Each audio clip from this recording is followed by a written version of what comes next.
দার্জিলিং থেকে বিদায় নিয়ে এবার চলছি নবদ্বীপে। নমস্কার, শুভ সকাল সবাইকে। অনেক স্বাগত আমার পরিবারে। আমি পিঙ্কি ত্রিপুরা থেকে বলছি। আশা করছি সবাই খুব ভালো আছেন, সুস্থ আছেন প্রতিদিনের মতো। তাই আবারও চলে এলাম নতুন আরেকটি ব্লগের সাথে।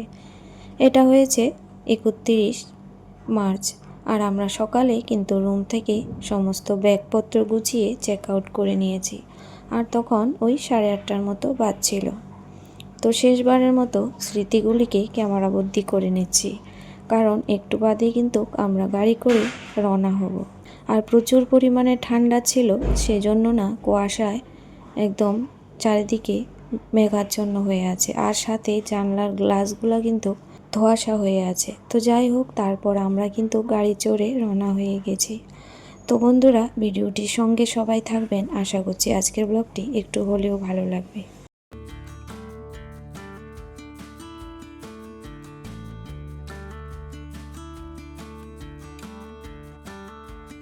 তো আমরা প্রায় অনেকটাই নিচে নেমে এসেছি, আর কিছুটা সময় বাকি ছিল। তো এখানে এসে আমরা খাওয়া দাওয়া সকালে জল খাবারটা খেয়েছিলাম, তখন প্রায় ওই 11:30 বা 11:15টার মতো বাজে।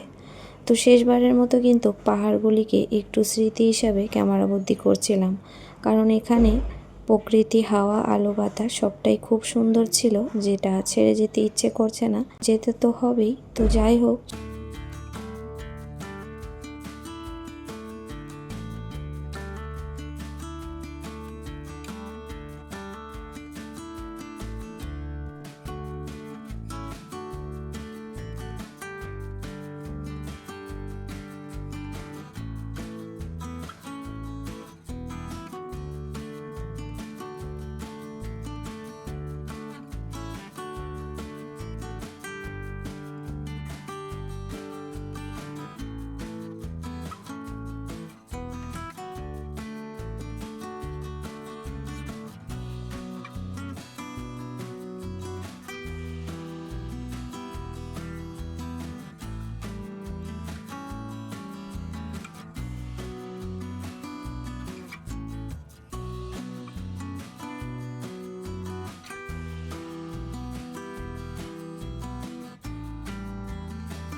শিলিগুড়িতে আমাদেরকে গাড়ির দাদা ড্রাইভার দাদা নামিয়ে দিয়েছিল, কিন্তু আমাদের ট্রেন ছিল জলপাইগুড়ি থেকে।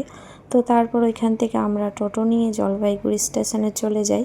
তারপর ওইখান থেকে কিন্তু আমরা ট্রেনে উঠে পড়ি।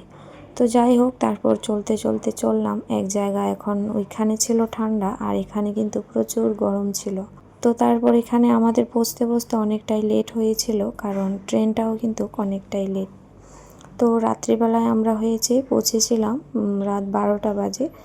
নবদ্বীপ ধামে কিন্তু নেমে পড়েছি। তারপর এখানে এসে তো মঠের মধ্যে কিন্তু এখানে আমাদের হোটেলের মতো ভাড়া করে নিয়েছি।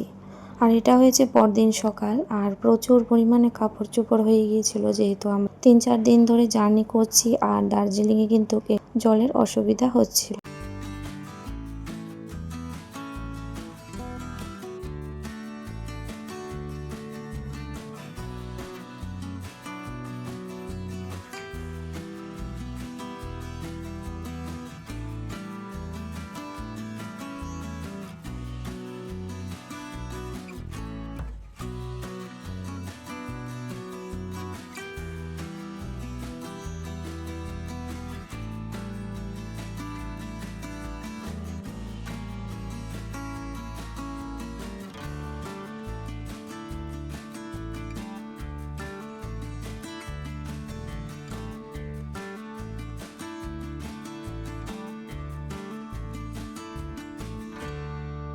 তো এখানে মঠে এসে আমাদের খাওয়া দাওয়া সকালের জল খাবার থেকে দুপুরের খাবার আর রাত্রির খাবার এখানে যে মহারাজ থাকে ওনারাই কিন্তু প্রসাদ দিয়ে থাকেন। আর এখানে আমরা 3 টাইম প্রসাদ পেয়েছি, খুব সুস্বাদু, খুবই সুন্দর। তো ওই যে মঠের মধ্যে কিন্তু লেখা আছে সাইডে দিয়ে, এখানে আসার পর থাকা খাওয়া যতটাই হবে সেটা আলাদা করে। তারপর নবদ্বীপ ধামে 13টা যে মেন মন্দির, সেটা কিন্তু আপনাদের ঘুরিয়ে দিবে, আলাদা করে গাড়ি ভাড়া করে নিতে হবে। সেখানে কিন্তু মঠের সামনে দাঁড়িয়ে থাকে। তো সেই হিসাবে আমরাও কিন্তু 13টা স্থান ঘুরেছি মন্দিরের, ওই ড্রাইভার দাদা খুব সুন্দর ঘুরিয়ে ঘুরিয়ে দেখিয়ে দিয়েছে। কারণ কোনটা কোন মন্দির বলতে পারবো না, কিন্তু একটু একটু করে ক্যাপচার করছি। তো অনেক দিন ধরে অনেক জায়গাতেই ঘুরছি, অত কিছু কিন্তু মনে রাখতে পারছি না। কিন্তু যাই হোক, প্রচুর পরিমাণে এখানে কিন্তু গরমটাও ছিল।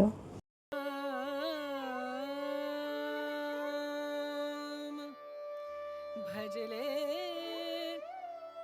राम नाम सुख धाम, भजले राम नाम सुख धाम, भजले राम नाम सुख धाम।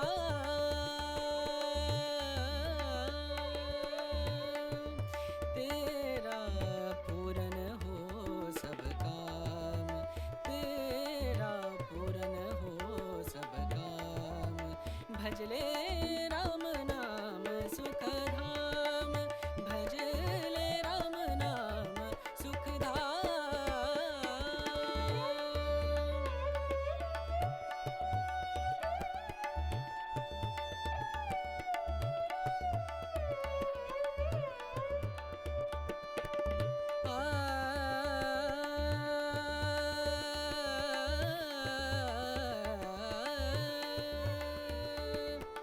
संत समागम,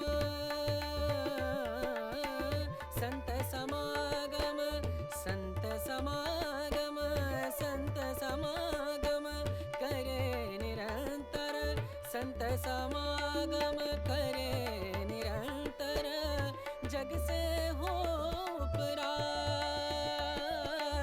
जग से हो उपरात,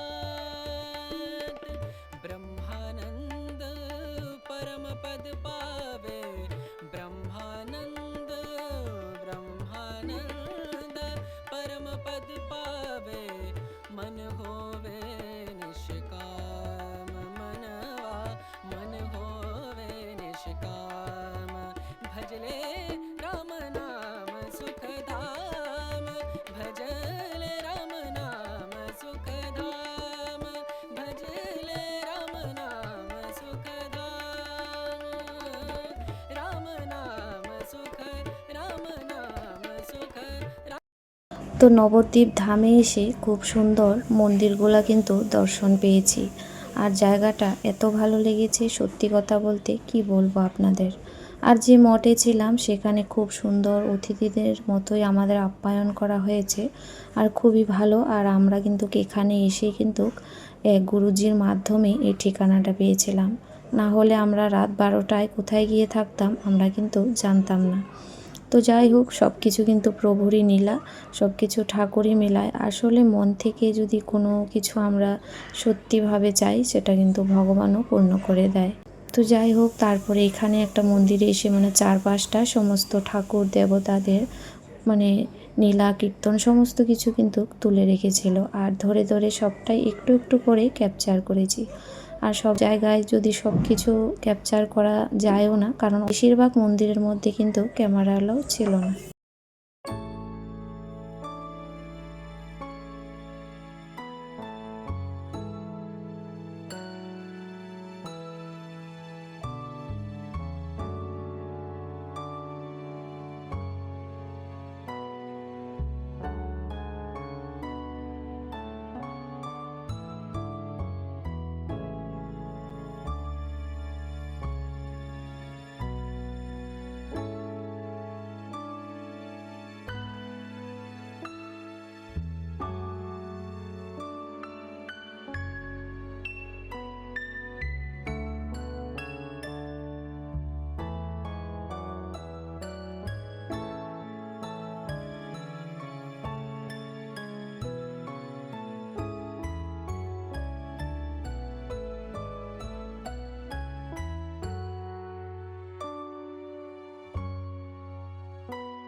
তো বেশ অনেক দিন ধরে যেহেতু ঘোরাঘুরি করছি সেজন্য কিন্তু ঠিকঠাক মতো কারোর পরিবারে যেতে পারছি না, আর নিজেও কিন্তু সময় করে ব্লগ দিতে পারছি না।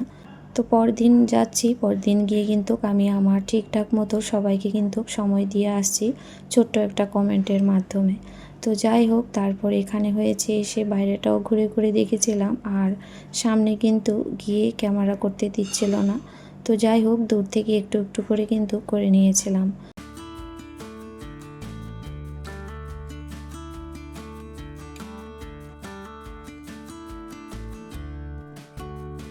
তারপর এখানে আরেকটা মন্দিরে এসেছি, যেটার মধ্যে শিব ঠাকুরের কিন্তু একটা প্রতিমা ছিল, খুব মানে অনেকটাই বড়, আর বিশেষ করে খুবই মানে গরম ছিল, যেহেতু খালি পায়ে এত দুপুরবেলা হাঁটা কষ্ট হচ্ছিল প্রত্যেকেরই।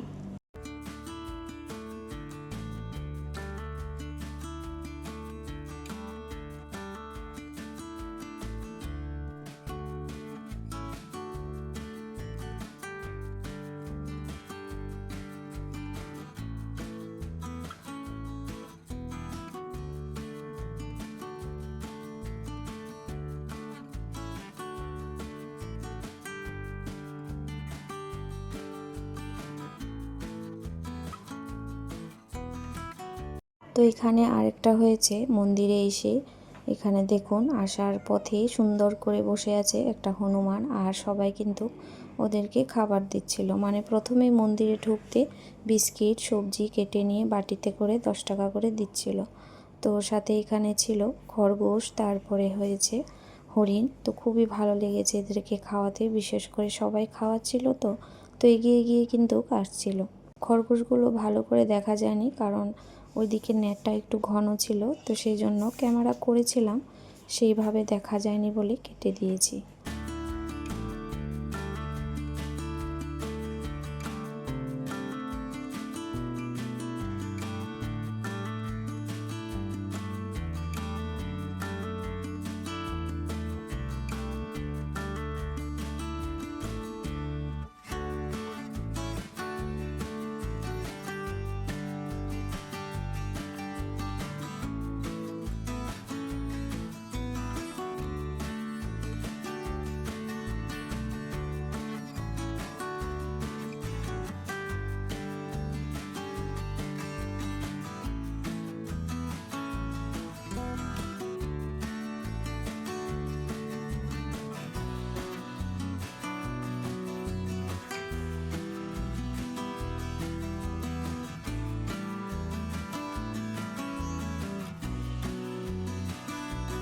তো সব জায়গা থেকে একটু একটু করে টুকিটাকি জিনিস নিয়েছি স্মৃতি হিসাবে, কারণ যেখানে যাব সেখান থেকে একটু না কিছু নিয়ে যাব সেটা কখনো হয়, আর খুবই ভালো লাগে এসব জিনিস দেখতে, সত্যি কথা।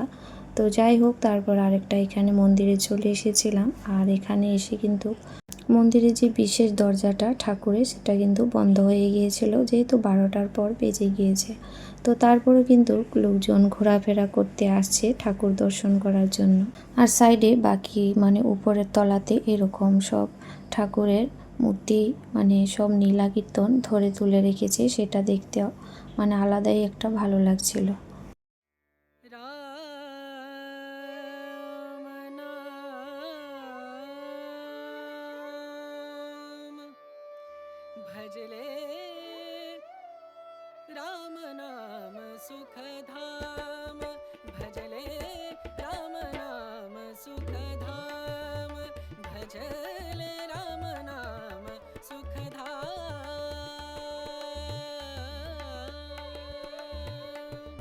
तेरा पूरन हो सब काम तेरा पूरन हो सब काम भजले राम नाम सुखधाम भजले राम नाम सुखधाम।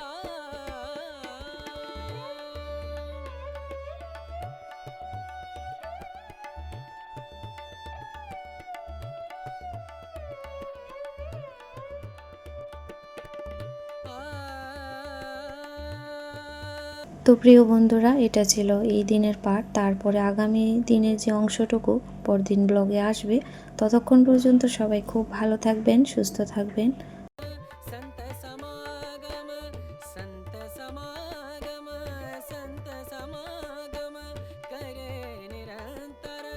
संत समागम करे